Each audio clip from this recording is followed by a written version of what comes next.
কোন অর্থে ছোট বললেন? ওরা তো সাইজে অনেক বড় আছে, বয়সও বড় আছে। নাকি আপনি ভীত সন্ত্রস্ত হয়ে আত্মসম্মান বাঁচাবার জন্য এভাবেই কথা বলছেন যে ওরা ছোট? কারণ যারা হুমকি দিচ্ছে, গুড়িয়ে দিচ্ছে, তারা কারা? তাদের ভিতরে 3 জন আছেন বিদেশি অনলাইন অ্যাক্টিভিস্ট। এদের ভিতরে একজনের বয়স সেনাপ্রধান ওয়াকারুজ্জামানের চেয়ে অনেক বেশি, অপর একজনের বয়স ওয়াকারুজ্জামানের চেয়ে বেশি, আর একজনের বয়স ওয়াকারুজ্জামানের কাছাকাছি। তাহলে এদের কাউকে ছোট বলার সুযোগ নাই। যারা বলেন পেট মোটা জেনারেল, লেফট রাইট করতে পারে না, স্বৈরাচারে নিয়োজিত ব্যক্তি, রয়ের এজেন্ট, নানাভাবে গালিগালাজ করে, আরো কিছু অশ্লীল অশ্রাব্য ভাষা ব্যবহার করে, যেটা উচ্চারণ করা শোভন হবে না, এ কারণে আমি করছি না। দেশের একটি রাজনৈতিক দল, সবাই বলে কিংস পার্টি। এই কিংস পার্টি যিনি সদস্য সচিব, তিনি তো বলছেন সেনাপ্রধান কিভাবে বলে ডিসেম্বরের মতো নির্বাচন হতে হবে। এটা কি তার ম্যান্ডেট? এটা কি তার জবের ভিতর পড়ে? তিনি যাতে কথা বলতে পারবেন না। তিনি তার আর একটি বক্তব্যের শেষ প্রান্তে এসে বলছেন ডিজিএফআই এর হেডকোয়ার্টার গুড়িয়ে দেব। ইতোপূর্বে আর একজন ওই পার্টির নেতা তিনি বলছেন যে সেনাপ্রধান তার ভাষায় স্বৈরাচারী আওয়ামী লীগকে পুনর্বাসন করতে চায়, আমাদেরকে সেই প্রস্তাব দিয়েছিল ডেকে নিয়ে। পরবর্তীতে সেনাবাহিনীর পক্ষ থেকে এটার প্রোটেস্ট করা হয়েছে। কিন্তু একজন সেনাবাহিনীর সিটিং জেনারেল প্রধানকে যখন বলা হয় যে তিনি এই বলেছেন আমাদেরকে, এটা যদি সত্য হয় একটা বিষয়, সত্য না হলে সেনাপ্রধানের বিরুদ্ধে এই মিথ্যাচার, এটা কি বড় ধরনের একটি অপরাধ নয়? আর একটি আছে ইনকিলাব মঞ্চ নামক একটি মঞ্চ। সেই মঞ্চের মুখপত্র মিস্টার হাদি, তিনি তার বক্তব্যের এক প্রান্তে গিয়ে বলছেন ক্যান্টনমেন্টের একটা ইট থাকবে না, প্রতিটি ইট খুলে নিয়ে আসব। এই আন্দোলন, জুলাই আগস্টের কথিত আন্দোলনের নেতারা আরো অনেক খুবই আরো আপত্তিকর কথা বলেছেন। তাদের যারা অভিভাবক, তাত্ত্বিক তত্ত্ব দেয়, তারাও খুব খারাপ কথা বলেছেন। আগে করতেন সেনাপ্রধানের আক্রমণ, এখন ক্যান্টনমেন্ট, ডিজিএফআই সহ। পূর্বে একদিন সেনাপ্রধান বলেছিলেন আমি ঠিক বুঝতে পারি না কিছু লোক কেন আমাকে এবং সেনাবাহিনীকে আক্রমণ করে। উনি ওইটা বলার পরে এই আক্রমণের গতিটা আরো বেড়েছে, আরো অশ্লীল অশ্রাব্য ভাষা ব্যবহার শুরু হয়ে গেছে।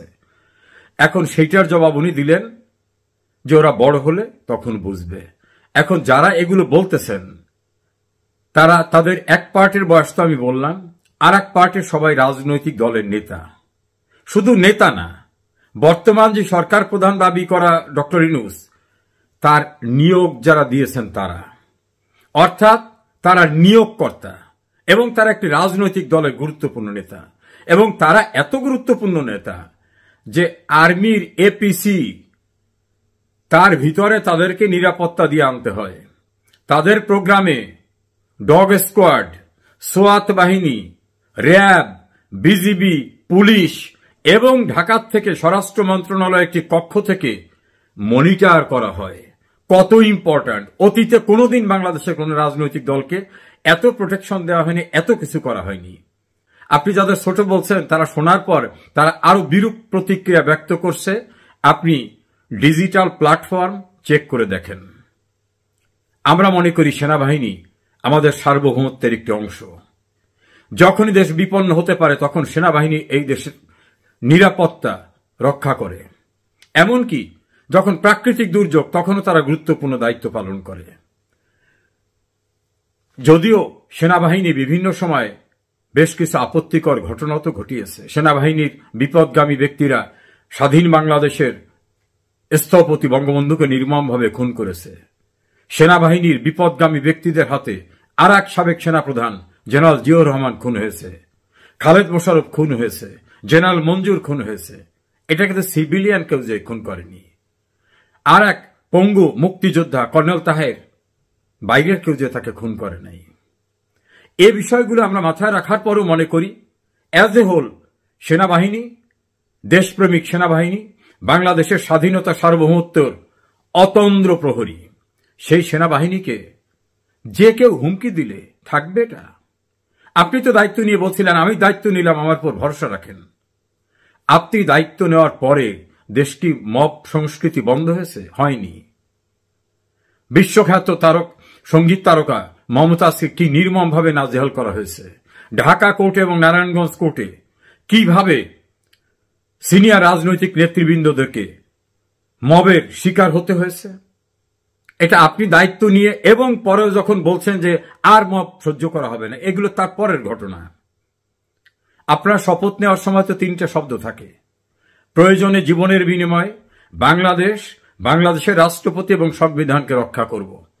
যখন বলা হয় সংবিধান ছুঁড়ে ফেলে দেব, এটা কোন সংবিধান, এটা ডাস্টবিনে ফেলে দেব। Is it not offence? এটা বড় অপরাধ না? এটা রাষ্ট্রদ্রোহিতার অপরাধ।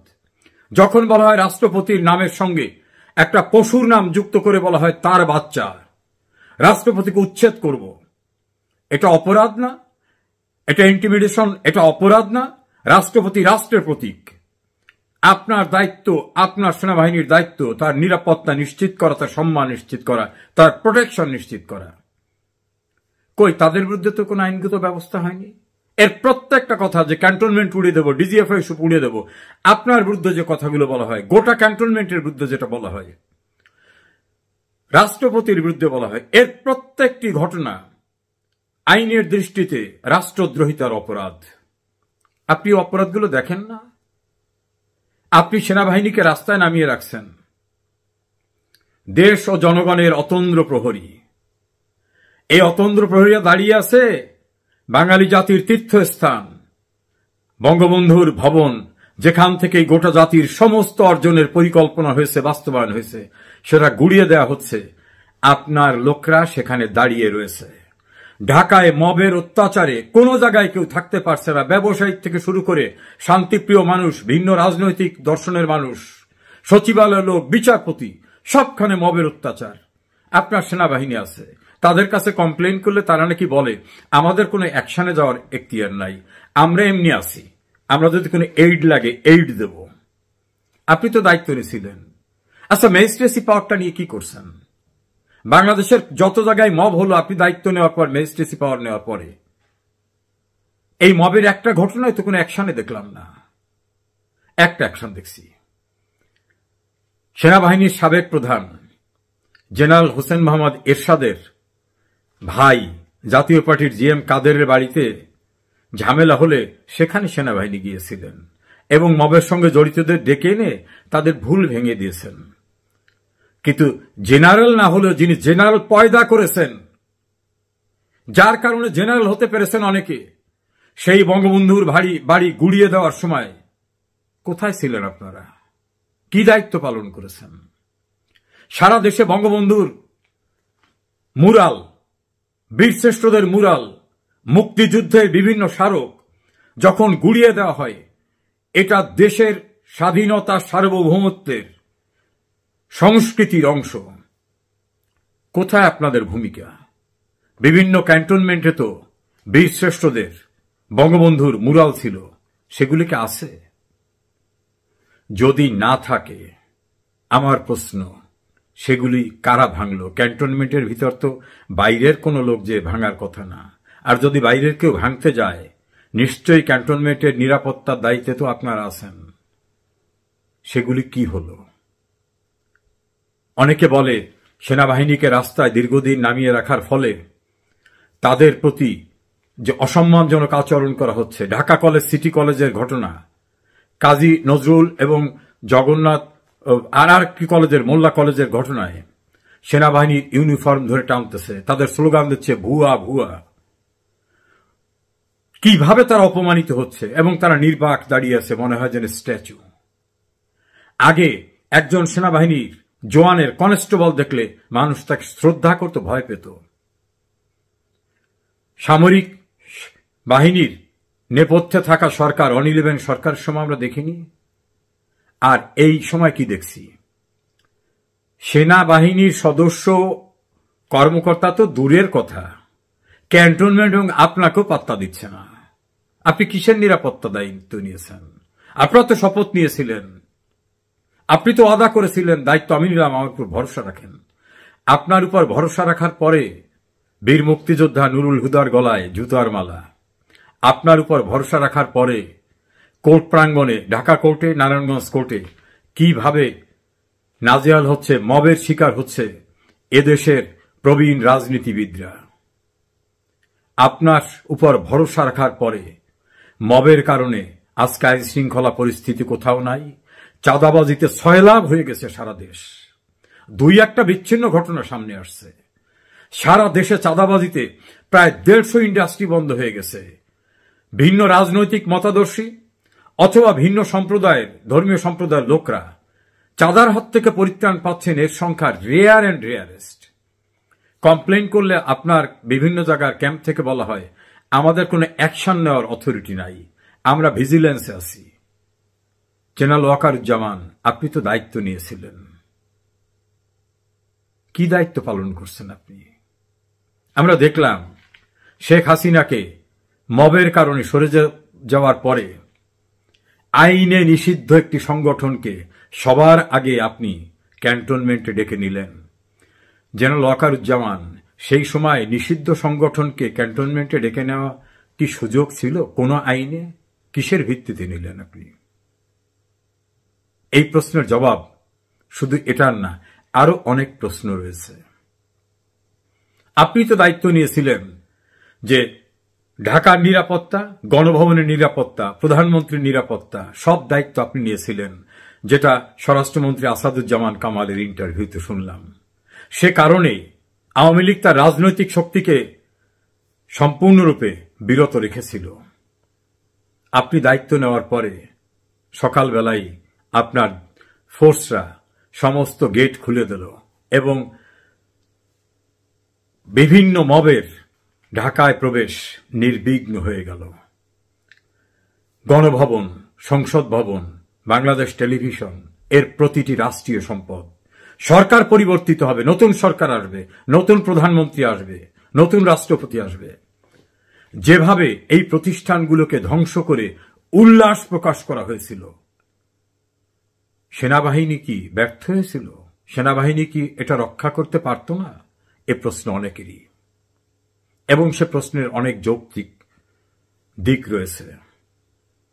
একজন রিটায়ার্ড জেনারেল তিনি তো বলছেন তাকে যিনি নিয়োগ দিয়েছিলেন তিনি তার সঙ্গেই কথা রাখেননি। কাজী দেশবাসীকে উনি গণহারে কি বক্তৃতা দিয়েছেন সেটা ওনার রাখতে হবে এমন কথা নয়। তবে জেনারেল ওয়াকারুজ্জামান, আপনার প্রতি শ্রদ্ধা রেখে আমি বলবো, আপনি আজকে যাদের প্রশ্রয় দিচ্ছেন, আশ্রয় দিচ্ছেন, যাদের মাথায় উঠে যাওয়ার পরেও আপনি তাদের বন্ধ করছেন না, এ ক্ষতিটা আপনার না। সেনাপ্রধান একটি গুরুত্বপূর্ণ পদ, ক্যান্টনমেন্ট একটি গুরুত্বপূর্ণ জায়গা, সেনাবাহিনী এই রাষ্ট্রের সার্বভৌমত্বের একটি গুরুত্বপূর্ণ অংশ, রাষ্ট্রপতি রাষ্ট্রের প্রতীক। এই জায়গাটা ধ্বংস হয়ে গেলে আর অবশিষ্ট কিছু থাকে না। আপনি চিরদিন জেনারেল, এই সেনাপ্রধান থাকবেন না, কিন্তু প্রতিষ্ঠানটা যদি সাংঘাতিকভাবে নিচে নেমে যায়, অপমানিত হয়, সেখান থেকে ফিরিয়ে আনা কিন্তু অনেক কঠিন। কেউ কেউ তো বলছেন যে আপনার যাদের প্রতি বিশেষ দরদ আছে, যাদের নাম আপনি 2বার 3বার উচ্চারণ করেন, যারা নিষিদ্ধ থাকা সত্ত্বেও আপনি তাদেরকেই গুরুত্ব দিয়ে ডেকে নেন, তাদের না আসা পর্যন্ত আপনি আপনার বক্তব্য রাখেন না, অ্যাড্রেসও করেন না। এখন যদি তাদের স্বনামী এবং বেনামী ব্যক্তিরা গালিগালাজ করে, এটা সহ্য করা ছাড়া আপনার উপায় নাই, এমন কিন্তু কথাও আছে। তবে আপনি বুড়ো বুড়ো মানুষদেরকে শিশু বলেন না। আপনার নিয়োগকর্তা রাষ্ট্র, সেই রাষ্ট্রের সরকারের নিয়োগকর্তা ওরা ডক্টর ইউনূসকে নিয়োগ দিয়েছে, আর তাদেরকে আপনি বলেন ছোট ছোট মানুষ। এভাবে তাদেরকে হেয় করবেন না। আপনি বলতে পারেন যা বলো বলো, নিজেরটা সহ্য করেন, কিন্তু সেনাবাহিনী, ক্যান্টনমেন্ট, ডিজিএফআই, রাষ্ট্রপতি, রাষ্ট্রপতি ভবন, সংসদ ভবন, গণভবন, এগুলো রাষ্ট্রীয় সম্পত্তি। এই রাষ্ট্রীয় সম্পত্তির রক্ষণাবেক্ষণের দায়িত্ব আপনি নিয়েছিলেন। বিবেকের কাছে প্রশ্ন করুন, কি করেছেন? আপনার এই জাতীয় সহনীয়তা তাদেরকে আরো উদ্বুদ্ধ করছে। তাহলে আপনি এখন যদি তাদের শিশু বলেন, আগামীতে তারা বড় হওয়ার পরে এর চেয়ে বড় বড় ঘটনা ঘটাবে। সে সময় বলবে, আমরা শিশু থাকা অবস্থায় তো এটা করেছি, আমরা বড় হয়েছি, এখন তো আরো বড় কিছু করতে পারবো। বাংলাদেশের মব সংস্কৃতি, আইন শৃঙ্খলাহীন পরিস্থিতি, বিচার বিভাগ মবের শিকার পরিণত হওয়া, সিভিল অ্যাডমিনিস্ট্রেশন মবের শিকার পরিণত হওয়া, স্বাধীনতা বিরোধীরা বিভিন্ন জায়গায় প্রতিষ্ঠিত হওয়া এবং একটি গণতান্ত্রিক ব্যবস্থা ধ্বংস হয়ে যাওয়া, এর দায় দায়িত্ব অস্বীকার করতে পারবেন?